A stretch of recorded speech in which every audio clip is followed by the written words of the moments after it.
सबसे important topic है Kepler law of planetary motion. ये आएगा तुम्हारा ग्रेविटेशन में, ठीक है। ग्रेविटेशन साइंस 1 का पहला चैप्टर है, साइंस 1 का चैप्टर 1। अब देखो, केपलर ने ना प्लैनेटरी मोशन के 3 लॉ दिए थे। प्लैनेटरी मोशन क्या होता है? अगर ये सन है, ये प्लैनेट है, ठीक है। प्लैनेट ऐसे ऐसे भी गोल घूमता है, इसको क्या कहते हैं? रोटेशन। इसको रोटेशन कहते हैं।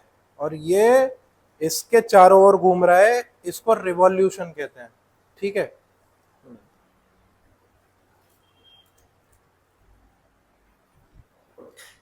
अब देखो, अगर ये सन है, ये प्लैनेट है, तो इसको क्या कह रहे थे हम लोग? रोटेशन। और ये चारों तरफ घूम रहा है तो रिवॉल्यूशन। तो इसने कुछ लॉ दिए थे रिवॉल्यूशन पे, प्लैनेटरी मोशन के रिवॉल्यूशन पे इसने 3 लॉ दिए हैं। पहला लॉ ये बोलता है कि the orbit of planet, orbit का मतलब होता है वो वाला रास्ता जिससे प्लैनेट सन के अबाउट घूमता है, ठीक है। ऑर्बिट का मतलब क्या है? रास्ता।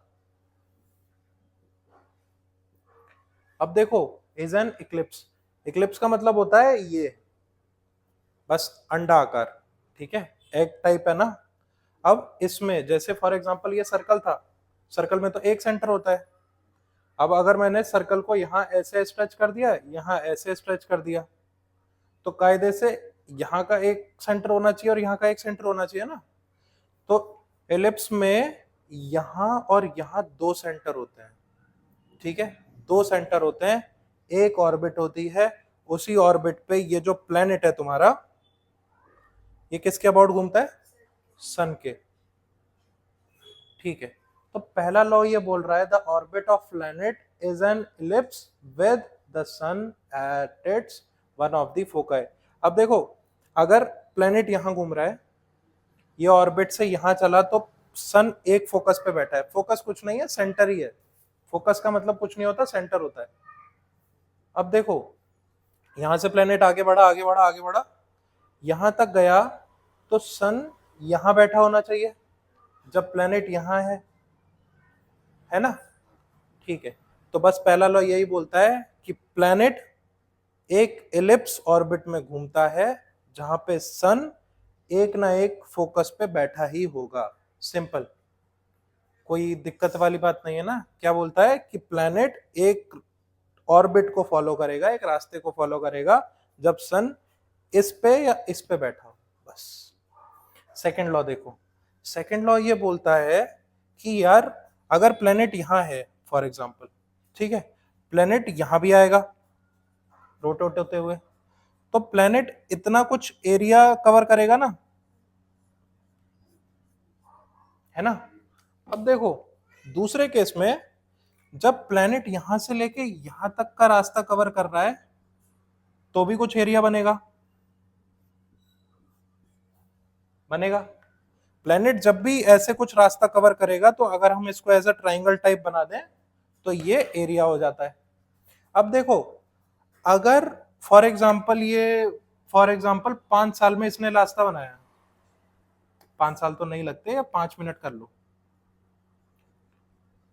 हाइपोथेटिकली 5 मिनट में अगर इसने यहां से यहां तक का ट्रेवल किया और 5 मिनट में इसने यहां से यहां तक का ट्रेवल किया, तो दोनों एरिया बराबर होंगे। इसको लिखते कैसे हैं? The line joining the planet and sun, the line joining planet and sun sweep equal area in equal interval of time. अब ये देखो, अगर मैं फॉर एग्जांपल एक ये लाइन बनाई मैंने, ये प्लैनेट है, प्लैनेट आगे जाता गया, तो यहां से मैंने एक लाइन और खींच दी ना, तो ये लाइन जो भी एरिया कवर कर रही है वो इक्वल होगा जब यही लाइन कोई दूसरा एरिया कवर कर रही होगी सेम टाइम में। इजी गेम ना। पहला लॉ क्या कह रहा था? पहला लॉ ये कह रहा था कि प्लैनेट है वो ऑर्बिट फॉलो करेगा when sun is sitting on either of the foci, ठीक है। Second law is stating that if our planet is here and we draw a line from planet to sun, so the line sweep equal area in equal interval of time, simple, ठीक है। Third law बहुत important है, numerical आ जाता है। ये देखो, क्या याद रखना है बस, T square equal to R cube, T square equal to R cube, क्या equal to R cube. T क्या होता है, time period of revolution, rotation नहीं होगा ना, अपन ने स्टार्टिंग में ही देखा है रिवॉल्यूशन हो रही है, तो टाइम पीरियड ऑफ रिवॉल्यूशन। अब यहाँ पे अगर मेरे को डेफिनेशन लिखनी हो तो मैं ये लिख सकता हूं, स्क्वायर ऑफ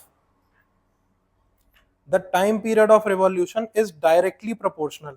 ये प्रोपोर्शनल का साइन होता है ना, प्रोपोर्शनल मतलब साथ साथ चलेंगे, जैसे जैसे मेरी एज बढ़ेगी वैसे वैसे मेरी हाइट बढ़ेगी, प्रोपोर्शनल। तो अगर time period of revolution is directly proportional to the, इसको क्या बोलते हैं हम, cube, cube of the mean distance from planet and sun, ये वाला distance from the mean distance from planet and sun, planet and sun, बस बहुत easy है, 100% बोर्ड्स में तो क्वेश्चन आ ही जाता है केपलर लॉ से, ठीक है। इतना भी लिख के आओगे, ये डायग्राम बना के आओगे, ऐसे करके एरिया समझा के आओगे, बहुत आराम से मिल जाएंगे नंबर।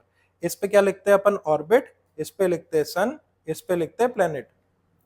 ये जो एरिया स्वीप कर रहा है, ये एरिया स्वीप कर रहा है, इक्वल इंटरवल में इक्वल एरिया कवर करेगा, इजी है ना, ठीक है।